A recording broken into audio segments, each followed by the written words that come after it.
اعوذ باللہ من الشیطان الرجیم بسم اللہ الرحمن الرحیم سبح اسم ربک الاعلی الذی خلق فسوی والذی قدر فہدی صدق اللہ العظیم۔ اب جو دو صورتوں کا جوڑا آ رہا ہے، سورۃ الاعلی اور سورۃ الغاشیہ، ان دونوں کے بارے میں یہ بات تو آپ میں سے بہت سے حضرات کے علم میں ہوگی کہ نبی اکرم صلی اللہ علیہ وسلم کا یہ معمول تھا کہ جمعہ اور عیدین کی نمازوں میں آپ ان صورتوں کی قرأت فرماتے تھے، پہلی رکعت میں سورۃ الاعلی، دوسری رکعت میں سورۃ الغاشیہ۔ اور اس کی وجہ بھی صاف سمجھ میں آ جاتی ہے، ان دونوں میں تذکیر کا حکم ہے حضور کو، فذکر انما انت مذکر فذکر ان نفعت الذکریٰ۔ تو چونکہ جمعہ اور عیدین میں خطبہ ہے، باقی نمازیں جو ہیں وہ تو صرف قرآن پڑھا جاتا ہے، لیکن یہ کہ جن نمازوں کے ساتھ خطبہ ہے اس میں وہ تذکیر ہے، یاد دہانی ہے، اور اس کے حوالے سے پھر یہ صورتیں جو ہے حضور نے صلی اللہ علیہ وسلم ان نمازوں کے لیے گویا کہ منتخب کی۔ سبح اسم ربک الاعلی، باقی بیان کرو اپنے اس رب کے نام کی جو بہت بلند و بالا ہے۔ نام کا لفظ یہاں کیوں کہا گیا؟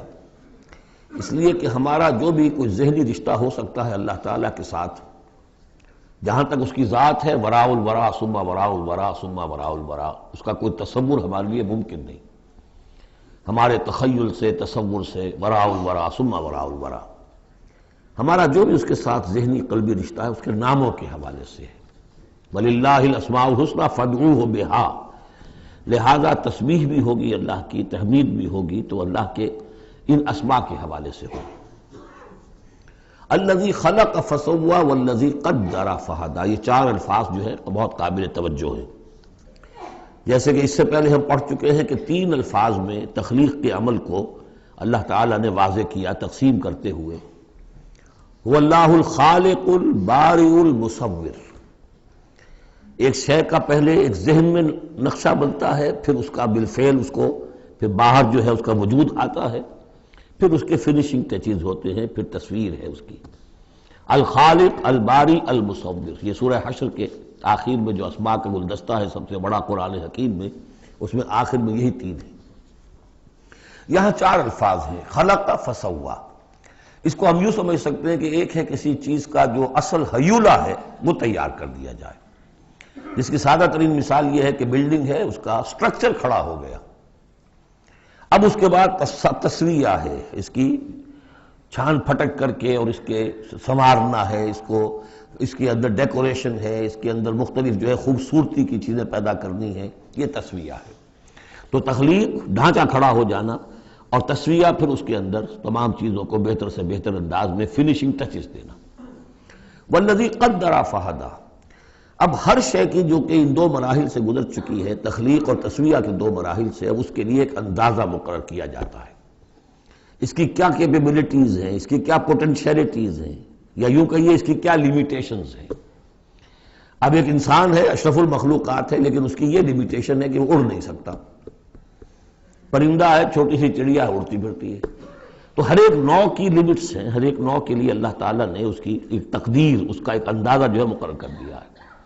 پھر انواع کی تقدیر مقرر، انسانوں کی بھی تقدیر ہے، وہ جو میں بتا چکا ہوں، شاکلہ جو بنتا ہے، وہ جو بھی جینز آئے ہیں وہ تو اس کی گویا کہ گیون ہے، اس کے لیے کسی کو ذہانت والے ملے ہیں، کسی کے اندر جسمانی قوت والے زیادہ ہیں، کسی میں کوئی اور وصف ہے، تو یہ بھی اس کے لیے گیون ہے، اور اس سے اس کا شاکلہ تیار ہو جاتا ہے، اس کی شخصیت کا ایک سانچہ بنتا ہے۔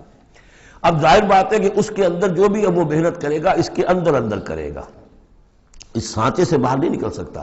جیسے انگریزی کی کہاوت کہہ لیجئے یا جو بھی اسے کہیں، کہ وہ کہتے ہیں کہ you can't outgrow your skin, یہ کھال جو ہے ہمارے جسم پر چڑھی ہوئی ہے، آپ کتنے ہی موٹے ہو جائیں، میں اور کتنا ہی پھیل جاؤں، لیکن کھال سے باہر تو نہیں نکلوں گا، کھال وہ پھیلتی چلی جائے گی، تو کھال کے اندر رہنا ہے۔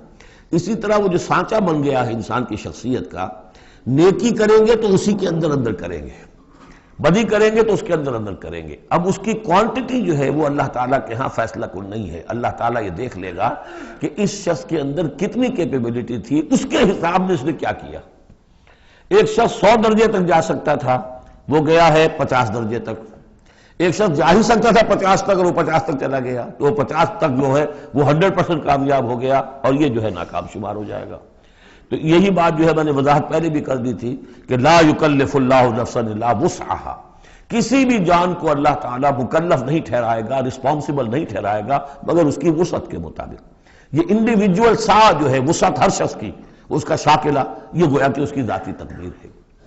فہدا، چوتھی چیز ہے کہ ہر شے کا ایک اندازہ مقرر کرنے کے بعد پھر ایک جبلی ہدایت اس کو دے دی جاتی ہے، چلو ادھر۔ پہلی جبلی ہدایت ہے جس کا ذکر آ جائے گا ابھی تھوڑی دیر کے بعد۔ جبلی ہدایت جو ہے وہ ہر بکری کے اندر ہدایت ہے کہ یہ چیز تمہارے کھانے کی ہے، یہ کھانے کی نہیں ہے۔ بہترین گوشت اس کے سامنے ڈال دیجئے وہ تو نہیں کھائے گی، تو جبلی ہدایت ہے اس کی۔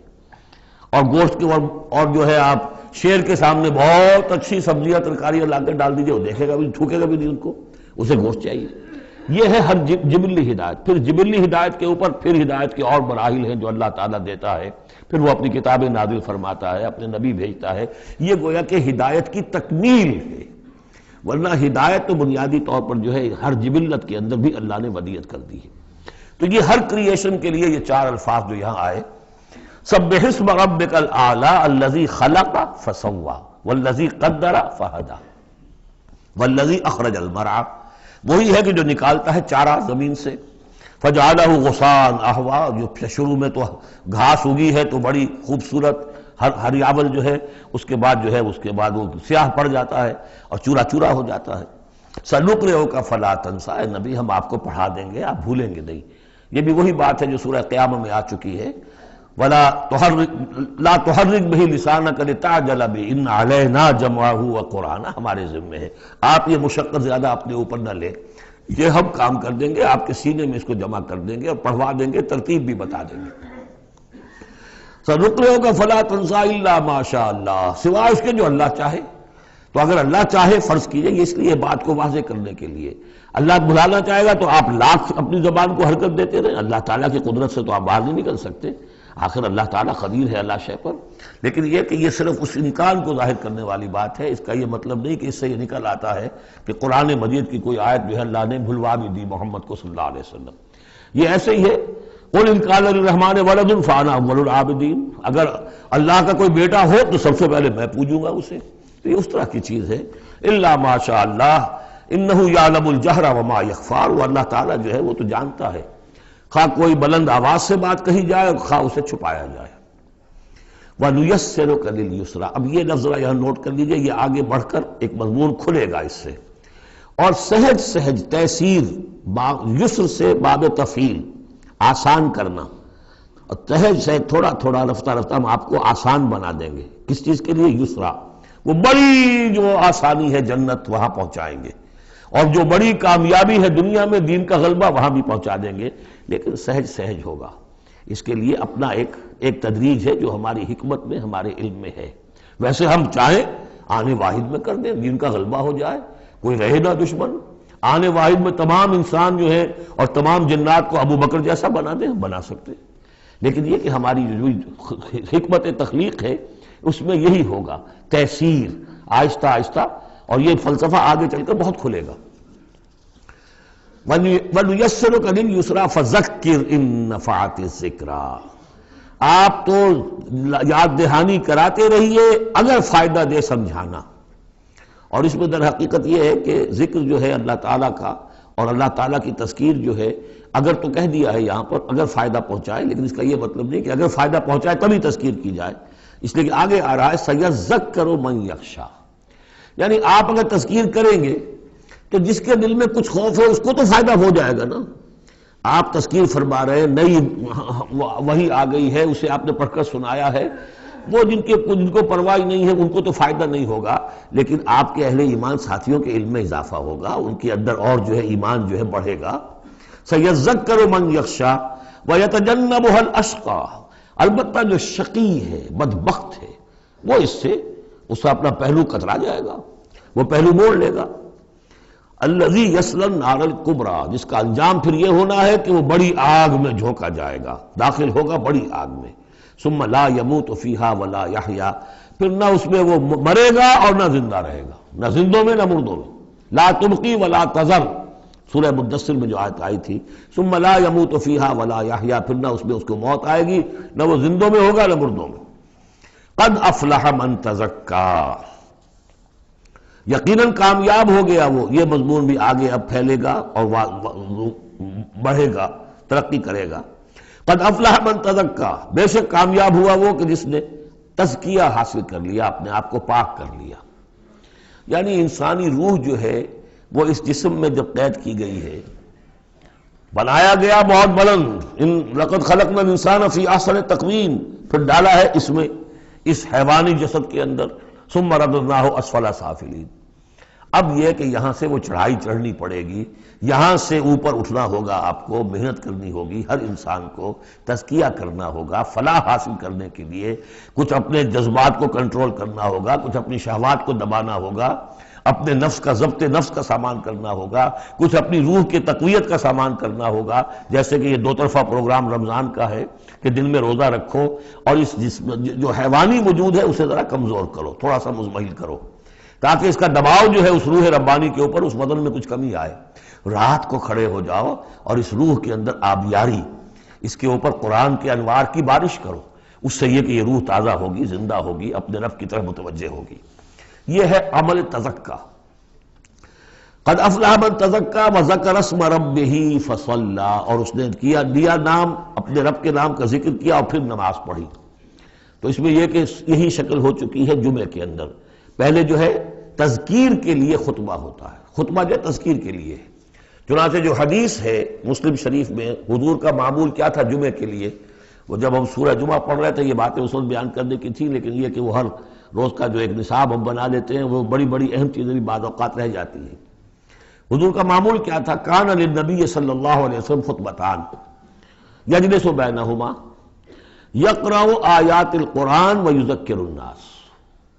حضور کے دو خطبے ہوتے تھے، اس کے درمیان آپ بیٹھتے بھی تھے تھوڑی دیر کے لیے، حالانکہ خطبے آپ کے ہوتے تھے بہت ہی مختصر، کوئی تھکان کی وجہ سے نہیں آپ بیٹھتے تھے۔ میرے نزدیک یہ کہ جو 2 رکعتیں ہیں ظہر کی، اس کے قائم مقام ہے یہ 2 خطبے۔ ظہر کی 4 رکعتیں ہیں فرض، اور جمعے کی رہتے 2، تو 2 رکعتوں کے قائم مقام یہ 2 خطبے ہیں۔ اس کو ظاہر کرنے کے لیے حضور وقفہ ڈال کر اور ان کو 2 خطبے بناتے تھے۔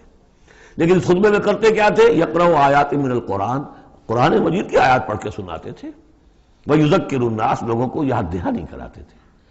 اور اس میں معاملہ کیا تھا؟ از دل خیزت بر دل ریزت، زبان کا حجاب تھا ہی نہیں، حضور کی زبان عربی اور جو سننے والے بیٹھے ان کی زبان عربی، تو لمبے چوڑی بات کی ضرورت بھی نہیں تھی، ہمیں تو معنی بتانے پڑتے ہیں، اس کا مفہوم بتانا پڑتا ہے، تب ترجمہ کرنا پڑے گا، کوئی نحوی اشکال ہو بتانا ہوگا، انہیں کوئی ضرورت نہیں تھی۔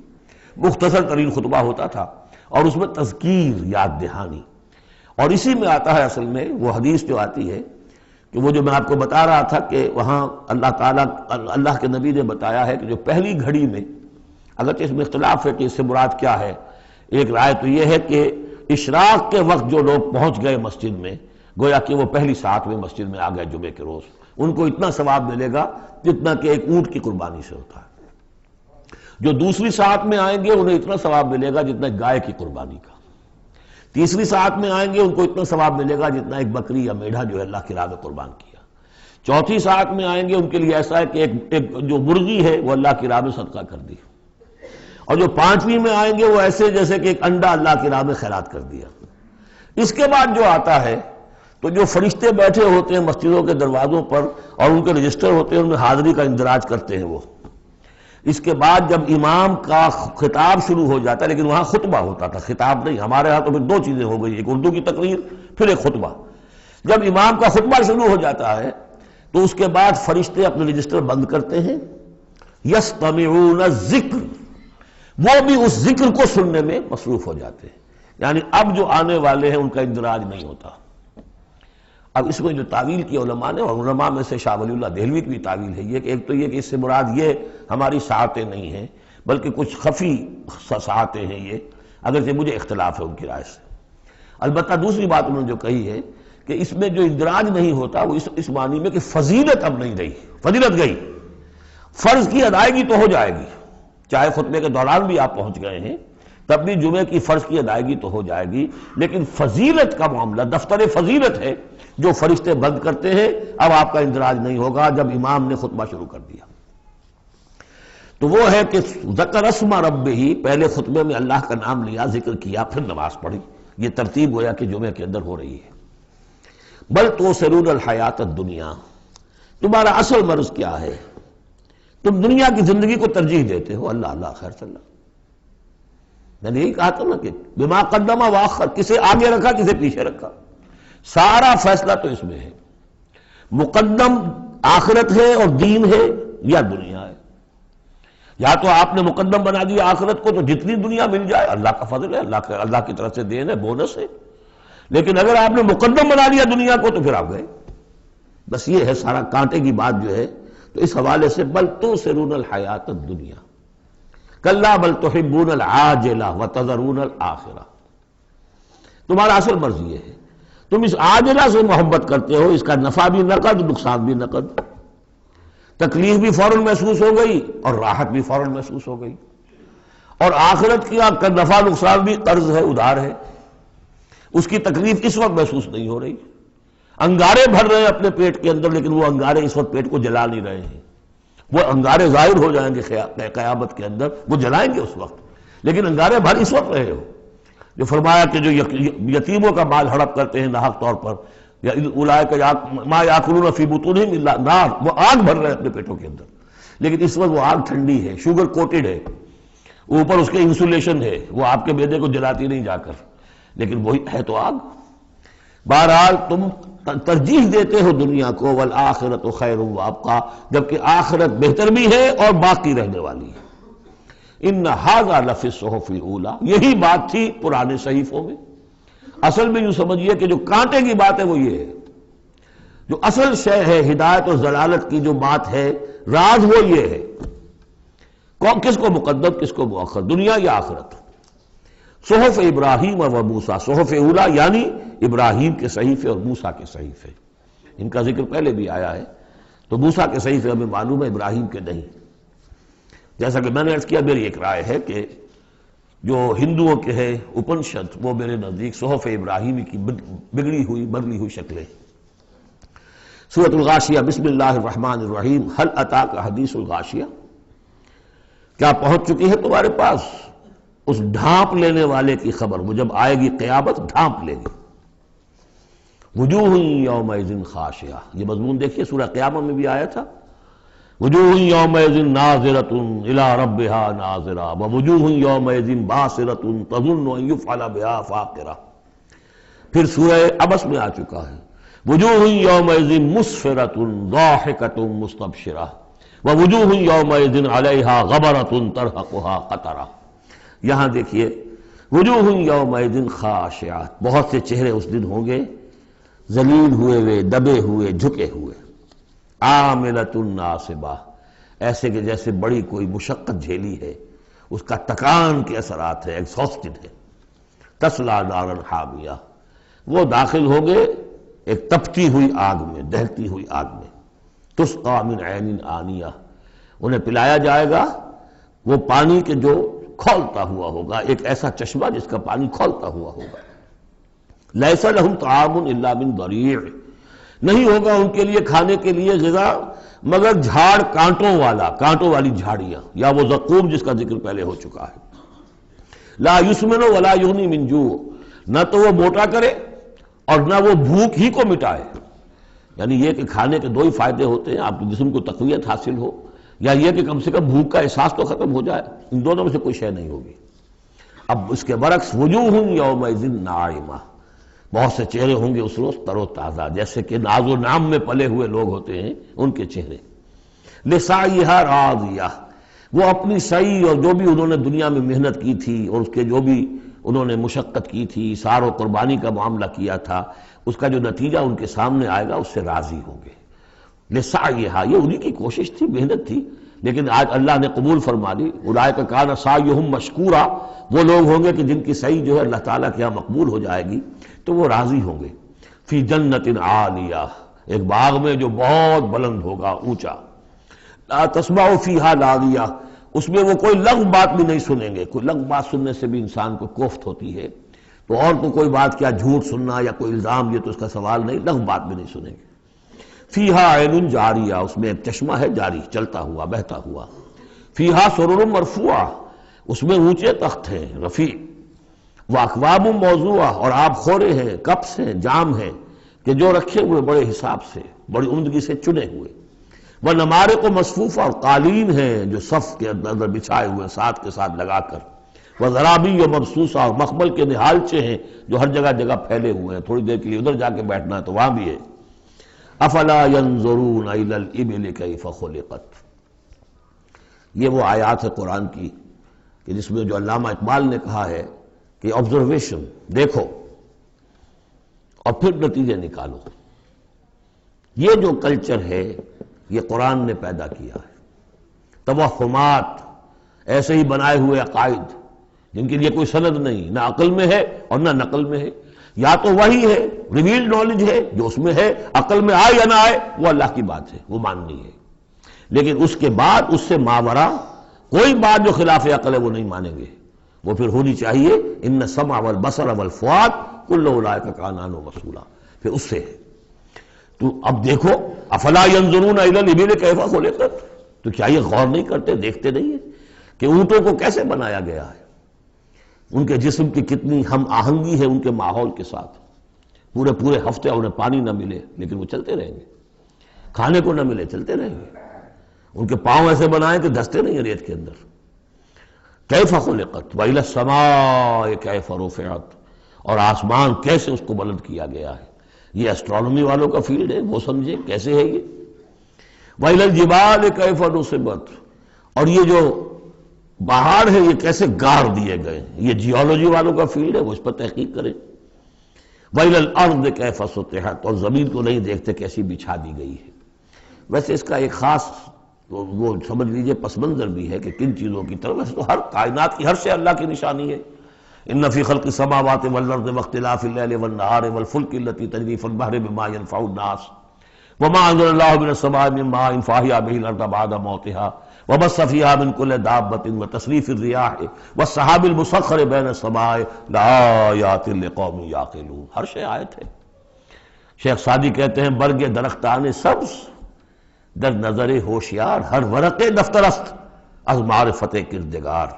یہ جو درخت ہیں ان کے جو پتے ہیں یہ ہرے ہرے پتے، جو دیکھنے والی آنکھ ہے اس کو تو یہ ان میں سے ہر پتا ایک دفتر نظر آتا ہے معرفت کا، اللہ تعالیٰ کی معرفت کا.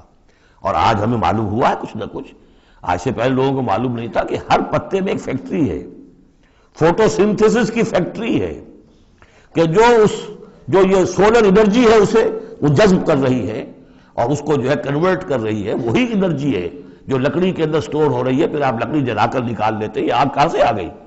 وہی سولر انرجی، اس کی سورس وہی ہے.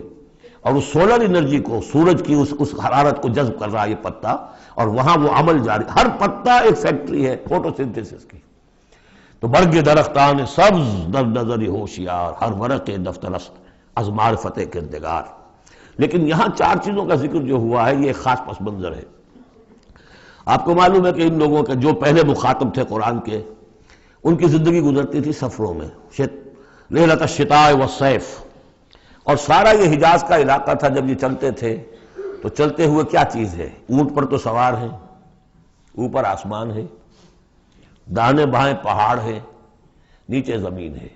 یہ چار چیزیں وہ تھی کہ جو ان کے لیے ہر وقت ہر آن ان کی نگاہوں کے سامنے. دیکھتے تو تم ہو لیکن یہ حیوانوں کا سا دیکھنا دیکھ رہے ہو تم. یہ تو اونٹ نے بھی دیکھ لیا کہ اوپر آسمان ہے نیچے زمین ہے اور ادھر پہاڑ ہے ادھر پہاڑ ہے، یہ تو اس نے بھی دیکھ لیا. تم نے کیا دیکھا؟ دم چیز پیامِ شریدی نہ شنیدی در خاک تو یک جلوہ آمیخت نہ دیدی. یہ سانس جو آ رہا ہے یہ پیام ہے، کوئی پیغام ہے اللہ کا. کبھی سنا ہے کہ نہیں سنا؟ اور تمہاری خاک کے اندر ایک جلوہ بھی ہے، جلوہ ربانی، روح ملکوتی بھی ہے. کبھی دیکھا ہے اس کو؟ دیدن دیگر آموز شنیدن دیگر آموز. یہ صرف حیوانوں کا سا دیکھنا اور حیوانوں کا سا سننا. اس سے ذرا آگے بڑھو، انسانوں کا سا دیکھنا، انسانوں کا سا سننا سیکھو. تو یہ ہے وہ کہ اب ان کو دیکھو، ان چیزوں کو آبزرو کرو، ان کی حکمتوں کو دیکھو. ان کو انویسٹیگیٹ کرو، اس میں قوانین فطرت جو ہیں، قوانین طبی ہیں، ان کا انکشاف ہوگا. یہ ساری چیزیں تمہارے لیے مسخر کر دی گئی ہیں، تم ان کو ماسٹر کرو، ان کو اپنے استعمال کرو، ایکسپلائٹ کرو. یہ سارا کام تمہارے لیے ہے. تمہیں خلافت دی گئی ہے زمین کی، پوری دنیا تمہارے لیے بنائی گئی ہے. خلق لکم ما فی الارض جمیعا، تمہارے لیے بنائی گئی. لیکن یہ کہ اس میں توہمات ہو جائیں تو پھر ظاہر بات ہے کہ وہ علم کا راستہ رک جائے گا. افلا ينظرون الى الابل كيف خلقت والى السماء كيف رفعت والى الجبال كيف نصبت والى الارض كيف سطحت فذكر انما انت مذکر. تو اے نبی آپ نصیحت کرتے رہیے، تذکیر کرتے رہیے، ان کو بتاتے اور سکھاتے رہیے، یاد دہانی کرتے رہیے. آپ تو بس یاد دہانی کرانے والے ہیں، آپ ان کے اوپر لست علیہم بمسیطر، آپ کو داروغہ نہیں ہے کہ کان پکڑ کر لے آئیں ان کو ہدایت کے راستے پر. یہ آپ کا کام نہیں. الا من تولا وکفر، سوائے اس کے کہ جس نے منہ موڑا اور کفر کیا، فیعذبہ اللہ العذاب الاکبر، پھر اس کو تو اللہ عذاب دے گا، سب سے بڑا عذاب.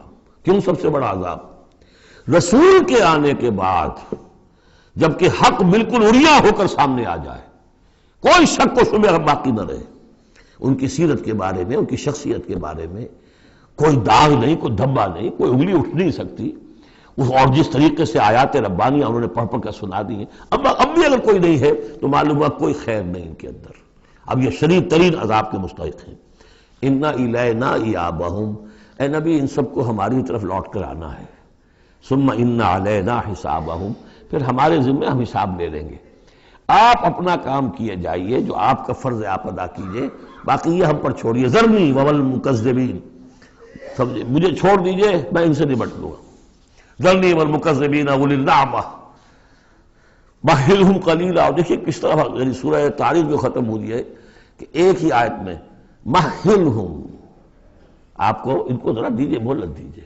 امہلہم دونوں صیغوں میں، باب تفعیل بھی اور پھر باب افعال بھی.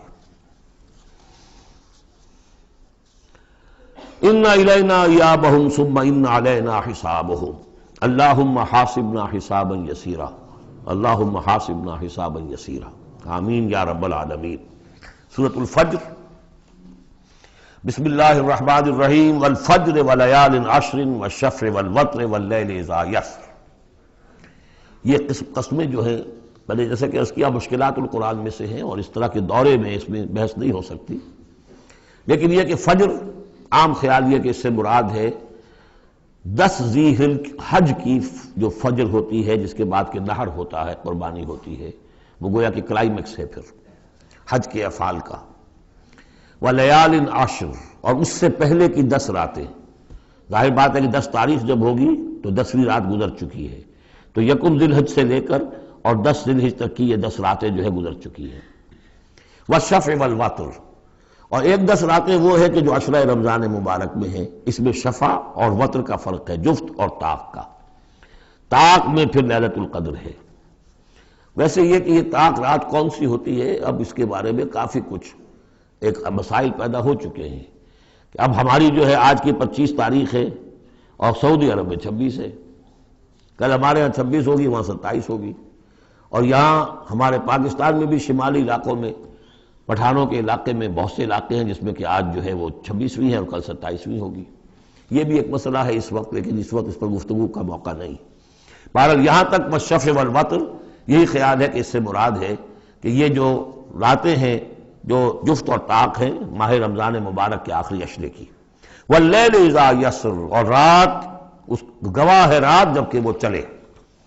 حل فی ذلک قسم لذی حجر، اس میں ہے کوئی دلائل ہے، قسم ہے ان لوگوں کے لیے کہ جو عقل مند ہیں. ان میں جو نشانیاں ہیں ان چیزوں کے اندر جن کو کہ گواہی کے اندر پیش کیا گیا ہے.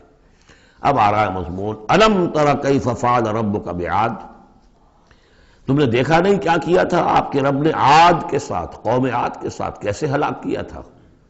ارم ذات العماد، وہ ارم جو ستونوں والا تھا. خیال یہ ہے کہ ارم جو ہے یہ قوم عاد کا شاہی خاندان تھا، جیسے فراعنہ مصر کے، نماردہ عراق کے، تبع یہ تھے یمن کے، اور ارم جو ہے یہ قوم عاد کا جو خاندان تھا بادشاہی، ان کا لقب تھا. ذات العماد، اونچے اونچے ستونوں والا۔ اور اب جو اس شہر کی شداد، جو ان میں ایک بہت بڑا بادشاہ گزرا ہے، اس کے آثار، اس کے کھنڈر موجود دیکھ لیے گئے ہیں کہ اس صحرا کے نیچے دبے ہوئے ہیں، اور 30 اس کے اوپر بڑے بڑے مینار بنے ہوئے ہیں اس شہر کی فصیل کے اوپر۔ تو ذات العماد جو بڑے ستونوں والا تھا، التی لم یخلق مثلھا فی البلاد، جیسے کہ اس سے پہلے کبھی دنیا میں نہیں بنائے گئے تھے۔ معلوم ہوتا ہے کہ ویسی تعبیر جو اس عاد کے بادشاہ شداد نے کی تھی، شاید دنیا میں پہلی مرتبہ اتنا، اسی لیے شداد کی جنت مشہور ہے، اس نے وہ جنت بنا لی تھی اپنی، اس قدر وہاں پر ساز و سامان تھا۔ وَثَمُودَ الَّذِينَ جَابُوا الصَّخْرَ بِالْوَادِ، اور تم نے دیکھا کہ اس سمود کے ساتھ کیا کیا تمہارے رب نے، جنہوں نے چٹانوں کو، وادی میں چٹانوں کو تراش تراش کر محل بنا لیے، وہ تو اب بھی موجود ہیں، بڑے بڑے ہال، پھر بغلی کمرے، بڑے عمدہ ان کے جو مکان بنے ہوئے۔ وَفِرْعَوْنَ ذِي الْأَوْتَادِ، اور کیا کیا آپ کے رب نے فرعون کے ساتھ، کہ جو میخوں والا تھا، اس کے جو کہ بڑے بڑے لشکر چلتے تھے، تو بہت سے خچر تو ایسے ہوتے تھے جن کے اوپر صرف جو خیموں کو کھڑے کرنے کے لیے میخیں ہوتی تھی وہی اٹھا کے چل رہے ہیں۔ کچھ اور بھی اس کے بارے میں آ رہا ہے، واللہ عالم۔ الذین طغوا فی البلاد، اصل بات یہ ہے کہ ان تمام قوموں نے سرکشی اختیار کی ملکوں میں، فاکثروا فیہا الفساد، ظاہر بات ہے جب اللہ کے خلاف سرکشی ہوگی تو خلق کے لیے فساد ہو جائے گا۔ اکثروا فیہا الفساد، اس میں بڑا فساد پیدا کر دیا۔ آج جو فساد ہے ہیوز اور ہیو ناٹس کا، نارتھ ورسز ساؤتھ، ایک فساد ہے، دنیا میں ہے، چل رہا ہے، جس طریقے سے کہ پیسہ کھینچ رہی ہیں یہ قومیں، G7 اور G9، یہ اگرچہ ان کے لیے بھی پرابلمز پیدا ہو رہے ہیں، اور بھی دور فلک ہیں ابھی آنے والے، ناز اتنا نہ کرے ہم کو ستانے والے، ان کی بھی اپنی جو ہے اندر سے رگیں کٹ رہی ہیں، لیکن بہرحال ایک زمانے میں انہوں نے فساد مچایا۔ ظہر الفساد فی البر والبحر بما کسبت ایدی الناس فصب علیہم ربک صوت عذاب، تو پھینکا اور دے مارا ان کے اوپر ان کے رب نے عذاب کا کوڑا۔ عذاب کا کوڑا تھا جس سے آل فرعون بھی ختم ہوئے، اور وہ عاد بھی تباہ و برباد کر دیے گئے، قوم سمود نسیہ منسیہ کر دیے گئے۔ ان ربک لبالمرصاد، جان لو کہ تمہارا رب تاک میں بیٹھا ہوا ہے، گھات میں ہے، جو کوئی ایسی سرکشی کرے گا اس کا پھر یہی حشر کرے گا۔ یہ اب جو مضمون آ رہا ہے قرآن مجید میں، بہت ہی اہم مضمون ہے۔ فَأَمَّا الْإِنسَانُ إِذَا مَا ابْتَلَاهُ رَبُّهُ فَأَكْرَمَهُ وَنَعَمَهُ فَيَقُولُ رَبِّي أَكْرَمَنِ، انسان کا معاملہ یہ ہے کہ جب اس کا رب اسے آزماتا ہے، اسے عزت دیتا ہے، نعمتیں دیتا ہے، تو وہ کہتا ہے میرے رب نے مجھے عزت دی۔ وَأَمَّا إِذَا مَا ابْتَلَاهُ فَقَدَرَ عَلَيْهِ رِزْقَهُ، جب اسے آزماتا ہے اور اس کا رزق جو ہے اس پر تنگ کر دیتا ہے، راشننگ کر دیتا ہے، تھوڑا تھوڑا دیتا ہے، فَيَقُولُ رَبِّي أَهَانَنِ، تو وہ کہتا ہے میرے رب نے مجھے ذلیل کر دیا۔ کلا، ایسا نہیں ہے۔ آپ کو کیا خرابی نظر آئی اس میں؟ کوئی شرک نہیں ہے۔ اس نے یہ تو نہیں کہا کہ مجھے نعمتیں دی ہے تو کوئی لکشمی مائی کی کرپا ہو گئی ہے، یہ تو نہیں کہا۔ اللہ نے، میرے رب نے مجھے عزت دے دی، اور اگر کہیں تنگی آ گئی ہے تو یہ میرے رب نے مجھے ذلیل کر دیا۔ توحید تو مکمل ہے نا یار، کہ کسی اور دیوی دیوتا، کسی اور الہہ کا تذکرہ نہیں ہے، رب ہی نے مجھے عزت دی، رب ہی نے مجھے ذلیل کیا۔ تو عز من تشاء و تذل من تشاء، اے اللہ تو ہی ہے جس کو چاہتا عزت دیتا ہے، جس کو چاہتا ذلیل کر دیتا ہے۔ تو کیا خرابی کیا ہے اس میں؟ اس میں خرابی یہ ہے کہ اس دنیا میں جو کچھ تمہیں ملتا ہے تم اسے عزت مت سمجھو، یہ امتحان ہے، اور اگر کبھی تنگی آتی ہے اسے ذلت نہ سمجھو، یہ بھی امتحان ہے۔ یہ برابر ہے، یہ تم نے اسے عزت سمجھا دھوکہ کھا گئے، اس کو ذلت سمجھا دھوکہ کھا گئے۔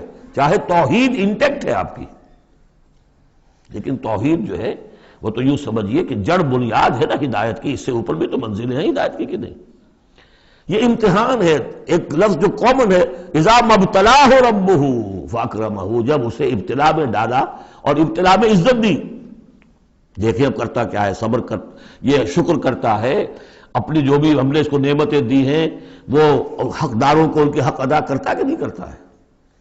یہ عزت نہیں ہے، عزت تو تب ہوگی جب تم اس امتحان میں پورے اترو گے۔ ذالک یوم التغابن، وہ تو قیامت میں پتہ چلے گا کہ کس کے لیے عزت تھی کس کے لیے نہیں۔ کسی کو تنگی دی ہے تو یہ ذلت نہیں ہے، دیکھنا ہے صبر کرتا ہے کہ نہیں کرتا۔ کہیں یہ بالکل مستر ہو کر اور اپنی عزت نفس جو ہے ہتھیلی پر رکھ کر لوگوں کے سامنے مانگنے کے لیے تو نہیں نکل جاتا، پتہ چل گیا نا۔ تو یہ امتحان ہے۔ تو پہلا درجہ سمجھیے کہ چاہے فراوانی ہو، عیش ہو، آرام ہو، دولت ہو، یہ بھی امتحان، تکلیف ہے، رنج ہے، محنت ہے، مشقت ہے، اسرت ہے، تو یہ بھی امتحان، دونوں برابر ہو گئے۔ اب بھی ہدایت اس سے اوپر بھی ہے ایک۔ ہمارے دل میں یہ چور رہے گا پہلا امتحان آسان ہے دوسرا مشکل ہے، نہیں، حقیقت اس کے برعکس ہے۔ پہلا مشکل ہے، یہ دولت میں رہ کر بھول جانے کا آپ کے اندر زیادہ امکان ہے۔ الہا، میں نے حدیث آپ کو سنائی تھی، ما قل و کفا خیر مما کثر و الہا، اگر زیادتی ہوگی، دولت ہوگی، تم اللہ کو بھول جاؤ گے تو زیادہ سخت نقصان یہ ہے، زیادہ بڑا امتحان یہ ہے۔ اور اگر ناپ تول کر مل رہا ہے تو ہر وقت اللہ یاد رہے گا، یہ ہلکا ہے، اگر حقیقت وہ بھاری ہے۔ اور اسی میں وہ واقعہ نوٹ کر لیجئے امام احمد ابن حنبل رحمۃ اللہ علیہ کا، کہ جب وہ مار پڑ رہی تھی کہ جس کے بارے میں الفاظ ہیں کہ ہاتھی کو بھی وہ مار پڑتی تو بلبلا اٹھتا، اس وقت آنکھوں میں آنسو نہیں آئے۔ کب آئے؟ جب بادشاہ وقت، خلیفہ وقت کا ایلچی آیا ہے اشرفیوں کے توڑے لے کر کہ یہ بادشاہ نے آپ کے لیے نذرانہ بھیجا ہے، تب رو پڑے، اے اللہ میں اس امتحان کے قابل نہیں ہوں، یہ امتحان سختر ہے۔ تو یہ ہے درجہ بدرجہ، لَتَرْكَبُنَّ طَبَقًا عَنْ طَبَقٍ، تو ہدایت کے بھی یہ درجے ہیں۔ پہلا درجہ تو یہ ہے کہ جو بھی ہے اللہ کی طرف سے ہے، تنگی ہے تو اللہ کی طرف سے، اور فراوانی ہے تو اللہ، یہ توحید تو پوری ہو گئی آپ کی، اللہ کی طرف سے۔ لیکن اس میں اب آگے درجے ہیں کہ یہ امتحان ہے، یہ بھی امتحان، وہ بھی امتحان، اس اعتبار سے دونوں بھی امتحان ہیں، یہ دونوں برابر ہیں۔ اس سے بھی اوپر یہ ہے، وہ امتحان مشکل ہے فراوانی والا، اور یہ امتحان جو ہے یہ آسان ہے۔ فَأَمَّا الْإِنسَانُ إِذَا مَا ابْتَلَاهُ رَبُّهُ فَأَكْرَمَهُ وَنَعَّمَهُ فَيَقُولُ رَبِّي أَكْرَمَنِ وَأَمَّا إِذَا مَا ابْتَلَاهُ فَقَدَرَ عَلَيْهِ رِزْقَهُ فَيَقُولُ رَبِّي أَهَانَنِ كَلَّا۔ لیکن چونکہ تمہاری ذہنیت یہ ہے، لہذا تمہارا طرز عمل کیا ہے؟ بَلْ لَا تُكْرِمُونَ الْيَتِيمَ، تم یتیم کی عزت نہیں کرتے، وَلَا تَحَاضُّونَ عَلَىٰ طَعَامِ الْمِسْكِينِ، تم مسکینوں کو، غریبوں کو کھانا کھلانے پر ایک دوسرے کو اکساتے بھی نہیں ہو، خود تو کیا کھلاؤ گے، اس لیے کسی اور سے اگر کہہ دیں گے تو وہ پلٹ کر کہہ دے گا تم کیوں نہیں کھلا دیتے، لہذا بہتر یہ ہے کہ خاموشی رہو۔ وَلَا تَحَاضُّونَ عَلَىٰ طَعَامِ الْمِسْكِينِ وَتَأْكُلُونَ التُّرَاثَ أَكْلًا لَمًّا، اور تم چاہتے ہو کہ ساری وراثت اور میراث سمیٹ کر تم ہی ہڑپ کر جاؤ۔ اور وہ رواج وہاں پر یہ تھا، ہندوؤں میں تو اب تک بھی شاید ہے، کہ وہ بڑا بیٹا جو ہے بس وہی وارث ہے، باقی کسی کا کوئی حق ہوتا ہی نہیں۔ یہ تو قرآن نے دیا ہے تفصیلی قانون وراثت۔ باقی یہ ہے کہ جس شخص کا ہاتھ پڑ گیا اور جس میں جو بڑا کوئی طاقتور ہے وہ چھوٹے بہن بھائیوں کو کیا دیتا تھا؟ کچھ بھی نہیں۔ تم چاہتے ہو کہ ساری میراث تم جمع کر کے ہڑپ کر لو۔ وَتُحِبُّونَ الْمَالَ حُبًّا جَمًّا، اور مال سے تو تم محبت کرتے ہو ٹوٹ کر، وہ تو گویا کہ کوٹ کوٹ کر بھری ہوئی ہے تمہارے دل میں۔ کلا، یہ دو صورتیں اس اعتبار سے ان کو ذہن میں رکھیے کہ خاص عرب کا جو ایک معاشرہ تھا، اس کا ایک کلچر تھا، اس کی ایک ثقافت تھی، اس کی تصویر ہے جو ان دونوں صورتوں میں آ رہی ہے۔ ایک ان کا اپنا ثقافت کا، ان کا ماحول، غریبوں کو کھانا کھلانا، یہ ان کے ہاں سمجھا جاتا تھا اچھا کام ہے، لیکن یہ کہ جو لوگ دولت کی محبت میں مطلع ہو گئے وہ کیسے کریں گے اس کو، اور جو بھی وہاں پر ہو رہا تھا زوردار جو بھی ہے طاقت والا سب کو سمیٹ لیتا تھا۔ کلا اذا دکت الارض دکا دکا، اس آیت کے ترجمے دو بھائیوں نے علیحدہ کیے ہیں۔ دو بھائی کون؟ امام الہند شاہ ولی اللہ دہلوی کے فرزندان گرامی رحمت اللہ علیہ و رحمت اللہ علیہما، باپ پر بھی رحمت ہو اللہ کی اور دونوں بیٹوں پر بھی۔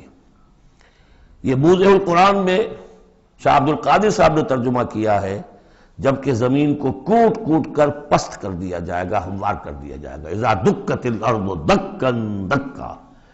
اور جو ان کے بھائی ہیں شاہ رفیع الدین رحمہ اللہ، وہ کہتے ہیں کہ جبکہ زمین کو ریزہ ریزہ کر دیا جائے گا۔ اب عربی زبان کے اندر یہ سارے احتمالات ہوں گے، میں پہلے ترجمے کو ترجیح دیتا ہوں کہ زمین کو کوٹ کوٹ کر چپٹا کر دیا جائے گا، پھیلا دیا جائے گا۔ وَجَاءَ رَبُّكَ وَالْمَلَكُ صَفًّا صَفًّا، سورہ حاقہ میں آپ نے پڑھا تھا کہ اس روز فَيَوْمَئِذٍ فَإِذَا انشَقَّتِ السَّمَاءُ فَكَانَتْ وَرْدَةً كَالدِّهَانِ، یہ تو ہم نے پڑھا سورہ رحمان میں۔ اور پھر یہ کہ وہاں بڑا بھربھرا سا ہو جائے گا، والملک علی ارجائها، اس کے کناروں کے اوپر جو ہیں وہ فرشتے ہوں گے، ویحمل عرش ربک یومئذ، یہ عرش ربک فوقہم یومئذ ثمانیہ، اور 8 فرشتے اس روز اللہ کے عرش کو لے کر اتریں گے۔ جاء ربک والملک صفا صفا، اس سے اندازہ ہوتا ہے کہ قصہ زمین برسر زمین ہی طے ہوگا۔ جو ہم نے کمایا، جو گنوایا، یہی کمایا یہی گنوایا، کوئی نیکی کمائی تو یہاں اور کوئی بدی کمائی تو یہاں، یہ سارا قصہ زمین زمین ہی پر ہوگا۔ زمین کو پھیلایا جائے گا، مدت کھینچا جائے گا، چپٹا کر دیا جائے گا، کوٹ کوٹ کر پہاڑ چلا دیے جائیں گے، وہ ریت روئی کے گالے بن جائیں گے، نہ اس میں کہیں کوئی موڑ ہوگا، نہ اونچائی ہوگی، نہ ڈھلوان ہوگی، سورہ طٰہٰ میں ایک بار سے۔ تو یہ ساری چیزیں کر کے پھر یہیں پر اللہ تعالیٰ کا نزول اجلال ہوگا، اس کی کوئی تجلی ہوگی، جس کو لے کر کے خاص طور پر 8 فرشتے جو ہیں وہ نازل ہوں گے۔ وَجَاءَ رَبُّكَ وَالْمَلَكُ صَفًّا، فرشتے ہوں گے صفے باندھے ہوئے۔ وَجِيءَ يَوْمَئِذٍ بِجَهَنَّمَ، اور لے آئی جائے گی اس دن جہنم بھی، اور جیسا کہ میں نے عرض کیا غالباً وہ اسی زمین میں سے نکل آئے گی۔ یہی جو اندر موجود ہے، جو لاوا نکلتا ہے کبھی، ان تمام جو بھی یہ آتش فشاں پہاڑ ہوتے کہاں سے نکلتا ہے؟ یہ اندر ہے زمین کے۔ اگر اس کو کوٹ دیا جائے، اس کو کھینچا جائے تو وہی چیز ظاہر ہو جائے گی، سامنے آ جائے گی۔ واللہ اعلم۔ یومئذ یتذکر الانسان وانیٰ لہ الذکریٰ، اس دن انسان کو سبق یاد آئے گا، یاد کرے گا، چیتے گا وہ انسان۔ یہ شاہ صاحب کا لفظ تھا، چیتے گا انسان، یاد آ جائے گا اسے کہ وہ کیا کر کے لایا تھا یہاں پہ، اور اسے پوری نصیحت حاصل ہو جائے گی۔ لیکن اب یہ نصیحت کس کام کی؟ یومئذ یتذکر الانسان وانیٰ لہ الذکریٰ، اب یہ کس لیے؟ اب تو اس کا کوئی فائدہ نہیں۔ وہ تو دنیا میں اگر تم نے دیکھا ہوتا، سوچا ہوتا، حقائق تم پر منکشف ہوتے تو فائدہ تھا، یہاں تو نہیں۔ یقول یا لیتنی قدمت لحیاتی، وہ کہے گا ہائے کاش میں نے اپنی زندگی کے لیے کچھ آگے بھیجا ہوتا۔ یہ لفظ نوٹ کیجیے، حیاتی، میری زندگی تو اصلی یہ ہے، آج معلوم ہوا مجھے۔ میں تو دنیا کی زندگی کو زندگی سمجھتا رہا، وہ زندگی نہیں تھی، وہ زندگی کی تمہید تھی، وہ ایک امتحانی وقفہ تھا۔ چھانٹی کرنے کے لیے اللہ تعالیٰ نے تمہاری بڑی طویل زندگی میں، وہ زندگی برطرز اندیشہ سود و زیاں ہے زندگی، ہے کبھی جاں اور کبھی تسلیم جاں ہے زندگی، تو اسے پیمانہ امروز و فردا سے نہ ناپ، جاویداں پہ ہم دواں ہر دم جواں ہے زندگی۔ اس زندگی کا تھوڑا سا حصہ کاٹ لیا موت کا وقفہ ڈال کر، یہ ہے آپ کا ٹیسٹنگ پیریڈ۔ خلق الموت والحیات لیبلوکم ایکم احسن عملا، تو امتحان پاس کرتے ہو اچھے مستقبل کے لیے، اس امتحان کو پاس کرنا تھا اس آخرت کے لیے۔ اب وہ کہے گا یقول یا لیتنی قدمت لحیاتی، کاش کہ میں نے اپنی زندگی کے لیے کچھ آگے بھیجا ہوتا۔ فیومئذ لا یعذب عذابہ احد، تو اس دن وہ عذاب دے گا کہ جیسا عذاب کوئی نہ دے سکے۔ لا یعذب عذابہ احد، اس کا سا عذاب نہ دے سکے کوئی اور۔ ولا یوثق وثاقہ احد، اور اس کا سا باندھنا نہ باندھ سکے کوئی اور۔ لیکن اسی وقت کچھ قسمت ہوں گے، کوئی خوش قسمت، جن سے کہا جائے گا یا ایتھا النفس المطمئنہ، اے نفس مطمئنہ۔ کون؟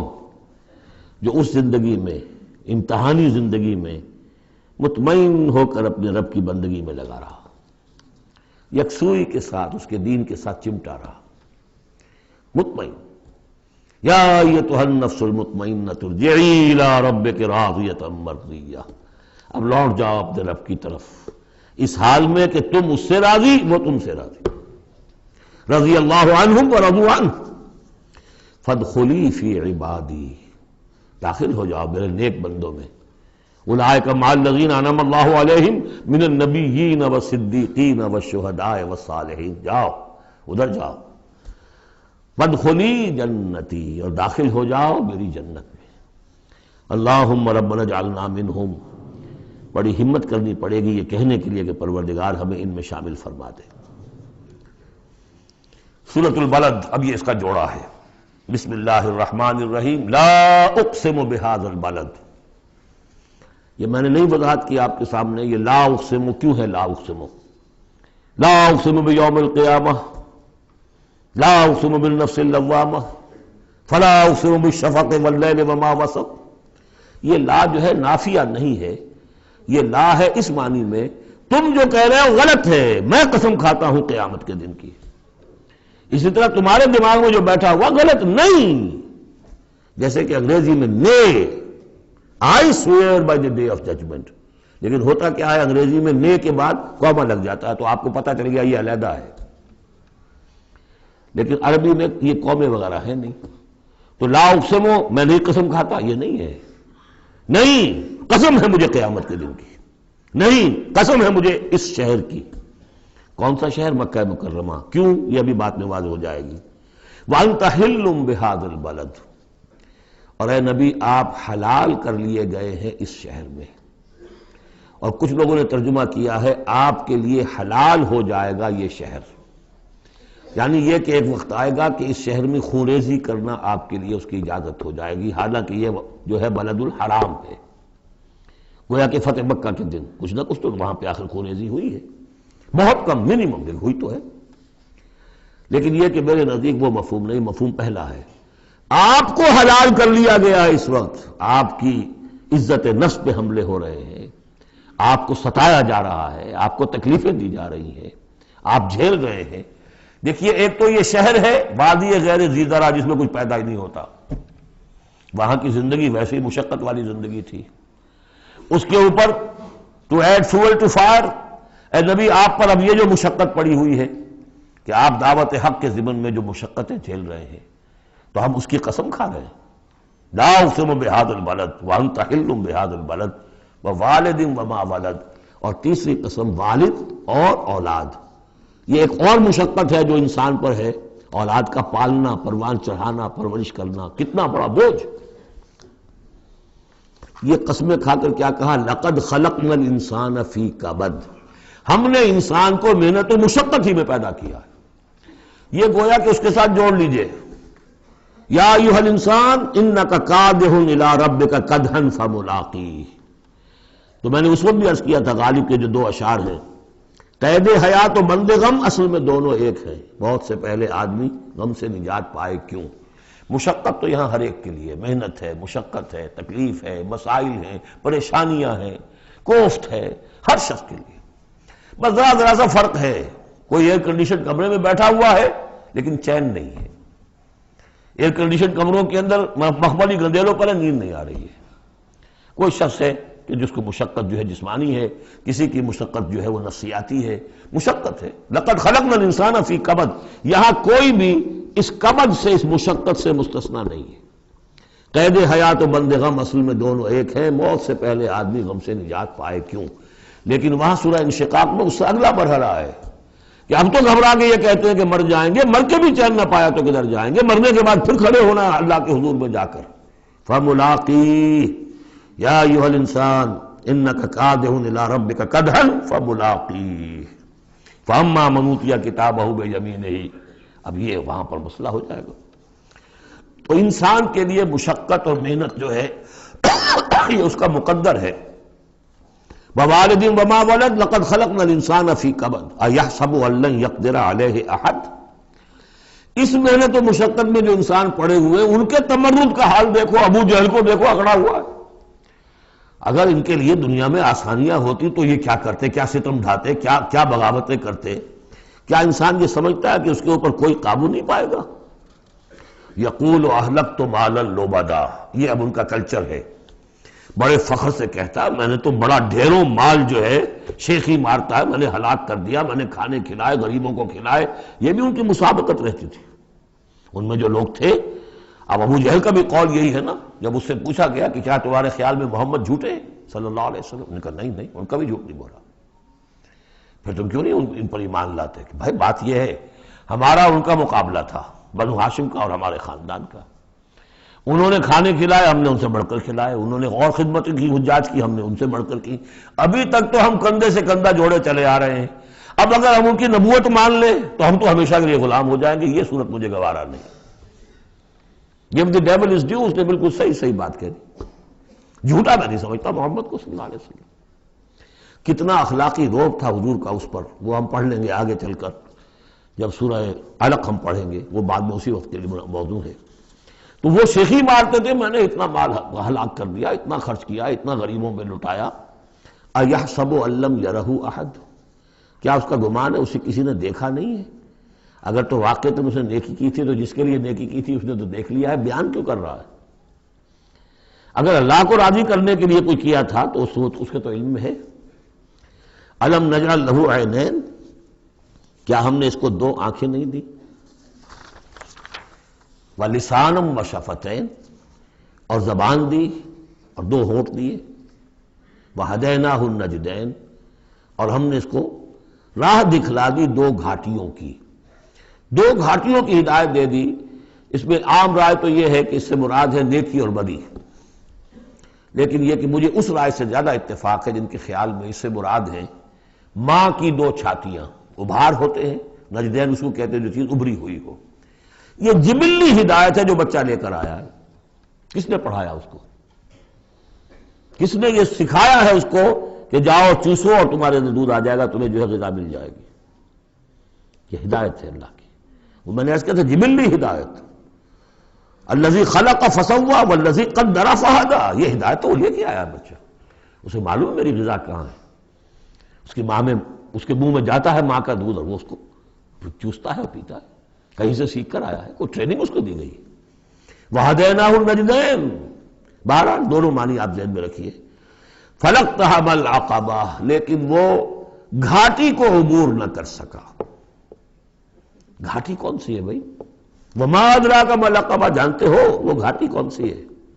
فَكُّ رَقَبَةٍ، کسی گردن کا چھڑا دینا، آزاد کر دینا، کسی غلام کو آزاد کرا دینا اپنا مال خرچ کر کے، یا کسی مقروض کا قرضہ ادا کر دینا اپنے مال سے، او اطعام فی یوم ذی مسغبہ، یا کھانا کھلا دینا بھوک کے دن جبکہ اپنے بھی لالے پڑے ہوئے ہوں، قحط کا عالم ہو، اور آدمی کو نظر آ رہا ہو کہ میرا اپنا سٹور بھی جو ہے گندم کا ختم ہو رہا ہے، پھر بھی کھانا کھلائے بھوکے کو۔